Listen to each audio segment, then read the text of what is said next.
আসসালামু আলাইকুম রহমতুল্লাহি ওবরাকাতু। বাংলাদেশে যে ভোটের সময় যে রকম একটা আমেজ থাকে, আনন্দের আমেজ, হাসি কান্নার আমেজ, আবার জর্গা বিবাদের আমেজ। এখন কেউ টাকা নিয়ে ঢুকতেছে, কেউ সন্দেহ করতেছে, কেউ রাস্তা দিয়ে হাসি তামাশা করতেছে, কেউ মানে মাগরিবের পরে বাইর হইলে হ্যাঁ অমুক জায়গায় কেন গেছে, মানে এক একভাবে এক এক ঢঙ্গে এক এক রঙ্গে এক একজনের কথা কয়। কিন্তু বিশ্বের কোনো দেশে আমাদের দেশের মতো এরকম রাজনীতির আলামত আছে কিনা আমি জানি না, তবে মনে হয় বাংলাদেশের বহির্বিশ্বে আমরা নির্বাচন হইতে তো দেখছি এই ধরনের আচরণ দেখি না, কিন্তু আমাদের দেশে একটু আচরণটা বেশি হয়ে যায়, মানে গুগাঁডাগাঁডি এগুলা একদম অপছন্দ।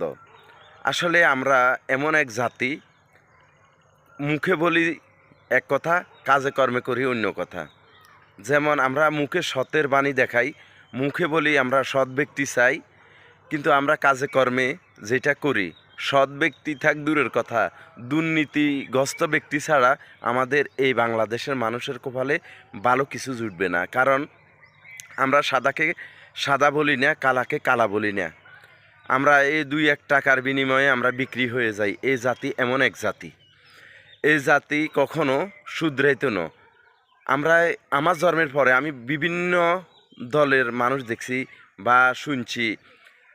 আমরা বাংলাদেশ আওয়ামী লীগ দেখছি, বাংলাদেশ বিএনপি জাতীয়তাবাদী দল বিএনপি দেখছি, এবং জাতীয় পার্টি দেখছি।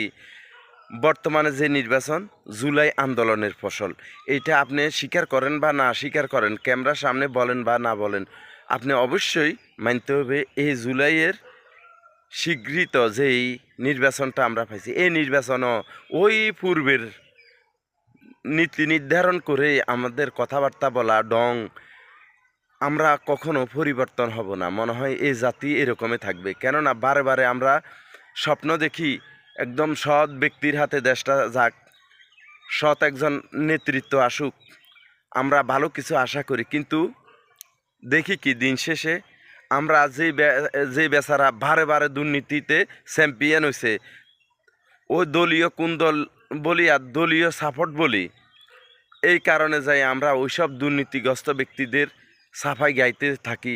এটা কিন্তু একটা দেশের জন্য কল্যাণকর হইতে পারে না। একটা জাতি কতকাল অভিশাপ বহন করিব? এই জাতি নিজের চরিত্র গঠনে অনেক দূরে আছে। নাহলে আমাদের পরে ভিয়েতনাম, থাইল্যান্ড আরও বিভিন্ন দেশ স্বাধীনতা পাইছে, স্বাধীনতার স্বাদ তারা গ্রহণ করতেছে, কিন্তু বাংলাদেশি জাতিরা কেন স্বাধীনতা